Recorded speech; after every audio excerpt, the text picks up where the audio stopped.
कभी कभी मुझे समझ नहीं आता कि कांग्रेसियों की अंग्रेजी ज़्यादा ख़राब है या नीयत। जी हाँ, कांग्रेस के नेताओं ने फिर से कुछ ऐसी बातें बोल दी हैं जिसे सुनकर पाकिस्तानी चैनल भांगड़ा डाल रहे हैं। पाकिस्तानियों को लग रहा है कि जो काम उनकी फट्टू फौज 3 दिन में नहीं कर पाई थी, वो कांग्रेसी नेताओं ने 3 मिनट में करके दिखाया है। समझ में नहीं आ रहा है कि इस मामले पर एक रोस्ट वीडियो बनाऊं या किसी अच्छी सी दीवार को देखकर उस पर अपना सिर दे मारूं।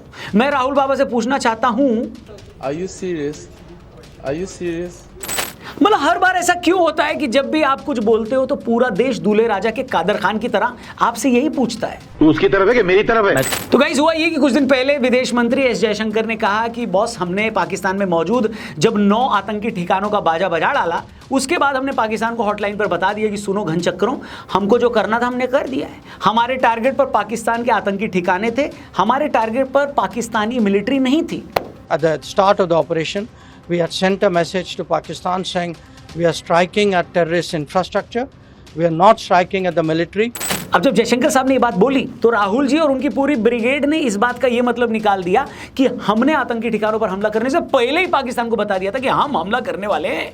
इतना ही नहीं, इन लोगों ने विदेश मंत्री को गद्दार तक बता दिया। राहुल गांधी अपनी गवर्नमेंट से पूछने लगे कि बताओ तुम पाकिस्तान को ऑपरेशन से पहले कैसे बता सकते हो? इसी वजह से तो पाकिस्तान ने हमारे एयरक्राफ्ट मार गिराए। बताओ पाकिस्तान ने हमारे कितने एयरक्राफ्ट गिराए? अनुपम, सॉरी, खैर, इससे पहले मैं राहुल बाबा की इस बयान की ओर चीर फाड़ करूं और यह बताऊं कि क्यों वो बार बार ऐसी गलती करते हैं और उनकी इन गलतियों से भारत को क्या नुकसान उठाना पड़ता है, उससे पहले मैं आपकी थोड़ी कमाई करवा देता हूं, फायदा करवा देता हूं। एक मौका है आपके पास T20 में बड़े अमाउंट या बड़े प्राइजेस जीतने का प्रोबो पे।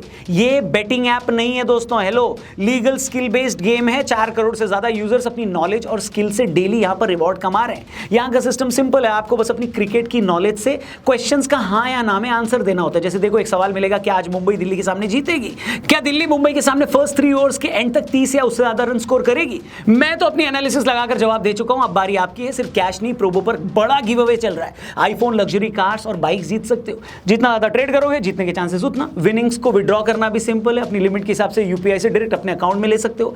वीडियो का जो डिस्क्रिप्शन है उसमें लिंक दिया है स्पेशल, उस पर क्लिक करके डाउनलोड करोगे, साइन अप बोनस भी मिलेगा। तो क्रिकेट के सिर्फ फैन मत बनो, एक्सपर्ट बनो और प्रोबो पर जीतो कैश और क्लासी रिवॉर्ड्स। वीडियो में आगे बढ़ते हैं।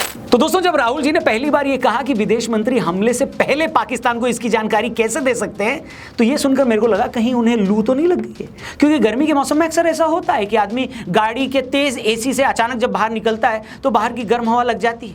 इसके बाद हो सकता है कि उसके ऊपरी माले और उसके जबान का कनेक्शन टूट जाए और वो ऐसी बातें बोलने लगे जिसे किसी नॉर्मल आदमी को समझ पाना मुश्किल हो। क्योंकि एक चौथी फेल आदमी भी इस बात को समझ सकता है कि किसी देश की आर्मी इतनी मूर्ख कैसे हो सकती है कि वो दुश्मन देश के आतंकी ठिकानों पर हमला करने से पहले उसे फोन करके बता देगी, हाँ भैया, हम कल रात 1:05 पर इन जगहों पर हमला करने वाले हैं। हम आपसे रिक्वेस्ट करते हैं कि आप अपने सारे टेररिस्ट को किसी अच्छे से रिजॉर्ट में शिफ्ट करा दें, क्योंकि हम नहीं चाहते कि ये मासूम हमारे हमले से मारे जाएं। पूरी राहुल ब्रिगेड इस लाइन को पकड़कर बैठ गई कि आपने हमले से पहले पाकिस्तान को क्यों बोल दिया कि हम हमला करने वाले हैं। लोगों ने इनकी पीठ सहलाकर इन्हें शांत करने की कोशिश करी कि भाई थम जा, सुन तो ले पहले कि विदेश मंत्री ने क्या कहा है। लेकिन ना, मतलब पी चिदम्बरम जैसे लोगों ने भी ये बोल दिया कि विदेश मंत्रालय की सफाई के बाद मुझे कोई सवाल नहीं पूछना है। लेकिन राहुल बाबा अब भी शांत नहीं हो रहे। Ministry of External Affairs has given a clarification. I have no further comment on that. मतलब मैं सच में हैरान हूं यार, और मैं कहता हूं ये सारी बातें छोड़ो। अगर राहुल बाबा या उनके चाहने वाले ये वीडियो देख रहे हैं तो मैं उनसे बस एक सवाल पूछना चाहता हूं कि चचा, अगर भारत सरकार ने आतंकी ठिकानों पर हमला करने से पहले पाकिस्तान को बता दिया था कि हम अटैक करने वाले हैं, तो आतंकी मसूद अजहर का पूरा खानदान इस अटैक में कैसे मारा गया? क्या भारत के पहले से बता देने के बावजूद मसूद अजहर ने अपना पूरा खानदान वहां मरने के लिए छोड़ दिया था? और खबर तो यह भी है कि वो खुद भी वहीं था और बाल बाल बचा है। इतना ही नहीं, जिस आतंकी ने डैनियल पर्ल को मारा था, वो आतंकी भी इस हमले में वो हो गया। क्या? खुद राहुल जी बताएंगे। खत्म। तो क्या भारत के पहले जानकारी देने के बावजूद पाकिस्तान की फौज ने इन आतंकियों को वहां मरने के लिए छोड़ दिया था? क्या राहुल जी या कांग्रेस पार्टी को यह नहीं पता कि पाकिस्तान ऑपरेशन सिंदूर के टाइम से ही झूठे दावे कर रहा है कि हमने भारत के 5 एयरक्राफ्ट गिरा दिए? भारत सरकार की तरफ से स्ट्रैटेजिकली इस पर कोई जवाब नहीं दिया गया, और हम जवाब देंगे भी क्यों? हमारा टारगेट था पाकिस्तान में आतंकी ठिकाने खत्म करना, उन्हें मारना। वो हमने मार दिया, खत्म कर दिया। और इस प्रोसेस में अगर कोई लॉस हुआ भी है तो उससे क्या लेना देना? ये तो वैसे ही है जैसे इंडिया पाकिस्तान का मैच हो और पाकिस्तानी ये सोचकर खुश हो जाएं कि हमने तो कोहली को सस्ते में आउट कर दिया। अरे चचा, कोहली अकेला थोड़ी ना मैच खेल खिलता है। सवाल ये है कि तुम मैच हारे या जीते। ऑपरेशन सिंदूर में हमने पाकिस्तान के टेररिस्ट ठिकानों की, वहां के एयरबेस की क्या हालत की पूरी दुनिया को पता है, और हमारा इकलौता कंसर्न यही होना चाहिए कि टारगेट मीट किया या नहीं। क्या बाकी चीजें कोई मैटर करती हैं क्या, आप बताइए। लेकिन ये सवाल न पूछकर जब आप सरकार से ये पूछते हो कि बताओ कितने एयरक्राफ्ट गिरे, तो जाने अनजाने आप वही बात बोल रहे हो जो पाकिस्तान बोल रहे हैं। और जब देश की विपक्षी पार्टी का सबसे बड़ा नेता वही बात बोलेगा तो पाकिस्तान को और क्या चाहिए। तभी तो पिछले 3 दिन से राहुल बाबा और पवन खेड़ा साहब पाकिस्तानी चैनलों पर छाए हुए। सौदा होता रहा, प्रधानमंत्री चुप रहे, विदेश मंत्री के मुंह से एक शब्द नहीं निकल रहा। और जब से ऑपरेशन सिंदूर शुरू हुआ है या उससे पहले भी पहलगाम हादसा हुआ, मुझे तो कांग्रेस पार्टी का स्टैंड ही समझ में नहीं आ रहा। मतलब ओएचसी जैसे नेताओं ने पूरे देश में अपना फैन बेस बना लिया है। हर विपक्षी पार्टी ने खुलकर ऑपरेशन सिंदूर की तारीफ कर दी है, लेकिन कांग्रेस पार्टी ने इस पर खुलकर क्या बोला मेरे को तो याद ही नहीं आ रहा है। उल्टा जब पहलगाम हुआ तो कांग्रेस के बड़े नेताओं ने तो यह भी बोल दिया था कि पाकिस्तान पर हमला नहीं करना चाहिए। एक नेताजी ये बोले, बाकी यूपी के कांग्रेस प्रभारी अजय राय टॉय रफाल लेकर सेना और सरकार का मजाक उड़ा रहे थे। इन्हीं की पार्टी के सैफुद्दीन सोज बोल रहे थे कि अगर पाकिस्तान कह रहा है कि उसका पहलगाम हादसे में कोई हाथ नहीं है तो अले बाबू उस पर यकीन कर लेना चाहिए हमको। नहीं कुछ भी।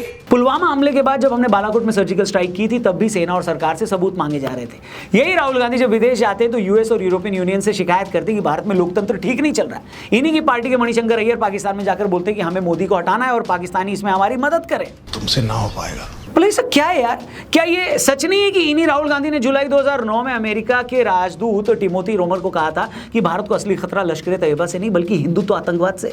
और आप इमेजिन कीजिए कि ये बात उस वक्त कही गई थी जब सिर्फ 6 महीने पहले पाकिस्तान ने मुंबई में अटैक करवाया था, जब उसी डेकेड में संसद अटैक से लेकर दिल्ली और जयपुर के बाजारों में टेरर अटैक और मुंबई की ट्रेनों में सीरियल ब्लास्ट पाकिस्तान के इस्लामिक आतंकवादियों ने करवाए थे। इसके बावजूद राहुल बाबा 2009 में ये बोल रहे थे कि देश को असली खतरा हिंदुत्व आतंकवाद से। अब इस पे क्या बोलना है? मतलब ये लोग अब देश के विदेश मंत्री को गद्दार बोल रहे हैं। और ये कोई पहली बार नहीं कि राहुल बाबा ने यूं ही हवा में कोई बात बोल दी है। ये बात सच है कि राफेल डील में घोटाले को लेकर राहुल गांधी ने लगातार जो इल्जाम लगाए थे उसके लिए बाद में उन्होंने सुप्रीम कोर्ट में माफी मांगी। वीर सावरकर को लेकर जो उन्होंने बयान दिए थे कोर्ट ने उन्हें लताड़ भी लगाई। इसी तरह उन्होंने ये कहा था कि सरकार रेलवे का प्राइवेटाइजेशन कर रही है, मगर बाद में पता लगा कि इस बात का भी कोई बेस नहीं था। लेकिन वो सब बातें फिर भी इंटरनल पॉलिटिक्स से जुड़ी है, ठीक है। लेकिन आज जब देश दुश्मन मुल्क के साथ एक वॉर में है, एक युद्ध में, तब तो आप ऐसी बात मत करो ना जिससे दुश्मन को एक मौका मिल जाए। अब दूसरी बात देखिए जो अगेन बहुत सीरियस है। कुछ दिन पहले सेंट्रल गवर्नमेंट ने डिसाइड किया कि वो दुनिया के 33 देशों में अपना एक डेलीगेशन भेजेगी जिसमें अलग अलग पार्टियों के सांसद होंगे। हर पार्टी से कुछ नाम मांगे गए। आपको जानकर हैरानी होगी कि जो शशि थरूर इस वक्त विदेशी मामलों की पार्लियामेंट्री कमेटी के चीफ है, कांग्रेस ने उनका नाम ही नहीं दिया। और जो नाम दिए उसमें आधे नाम कंट्रोवर्शियल थे। जो 4 नाम कांग्रेस ने दिए उनमें एक कर्नाटक से राज्यसभा सांसद नासिर हुसैन का नाम था। आपको बता दें कि यह भी आरोप है कि नासिर हुसैन जब सांसद बने तो उस वक्त उनके समर्थकों ने पाकिस्तान जिंदाबाद के नारे लगाए थे। हालांकि कांग्रेस इससे डिनाई करती है।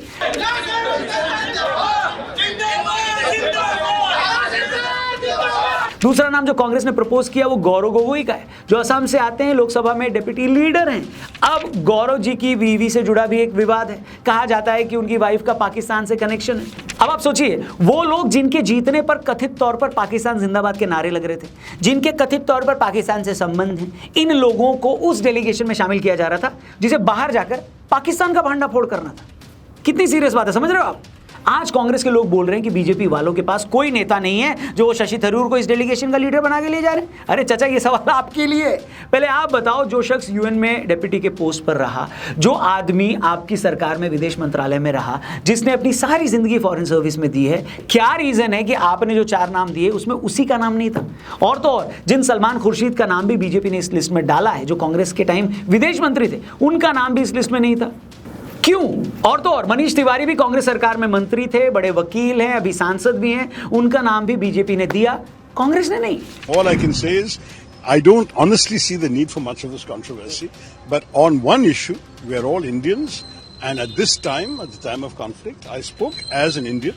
मतलब जिस कांग्रेसी नेता में स्पार्क था उसका नाम बीजेपी आगे कर रही है, कांग्रेस नहीं। अब आप खुद अंदाजा लगाइए इसके पीछे क्या सोच हो सकती है। मैं फिर से अंडरलाइन कर दूं, हमें किसी पार्टी से कोई लेना देना नहीं है। आप फोड़ो एक दूसरे का सर, खूब लड़ो, समाप्त कर दो एक दूसरे को, लेकिन जब बात देश की आती है, कंट्री की होती है, भारत की होती है, तब तो पता होना चाहिए ना कि क्या स्टैंड लेना है, क्या बोलना है, क्या नहीं बोलना है। कौन सा सवाल पूछना है और आपके किन सवालों से आपका देश शर्मिंदा हो जाएगा।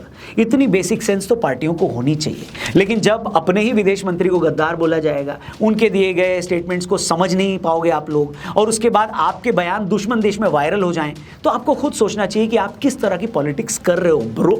और इन नेताओं को ये क्यों समझ में नहीं आता है कि भाई भारत पहले चारों तरफ से दुश्मनों से घिरा हुआ है। एक तरफ बांग्लादेश और पाकिस्तान है जो अपनी जिहादी सोच की वजह से हमसे चिढ़ते हैं, एक तरफ टर्की है जो इस्लामिक दुनिया का खलीफा बनना चाहता है, एक तरफ चीन है जो किसी भी कीमत पर हमें आगे बढ़ते नहीं देखना चाहता, एक तरफ अमेरिका है जिसे सिर्फ धंधे से मतलब है, एक तरफ मिडिल ईस्ट के इस्लामिक देश है जिनका झुकाव किसी तरफ नहीं है। ऐसे में भारत की मुख्य विपक्षी पार्टी भी अगर अपनी गवर्नमेंट को घेरेगी, अपनी फोर्सेस को घेरेगी, वो भी ऐसे मुद्दे पर जो मुद्दा ही नहीं है, तो इससे देश और कमजोर होता है बॉस।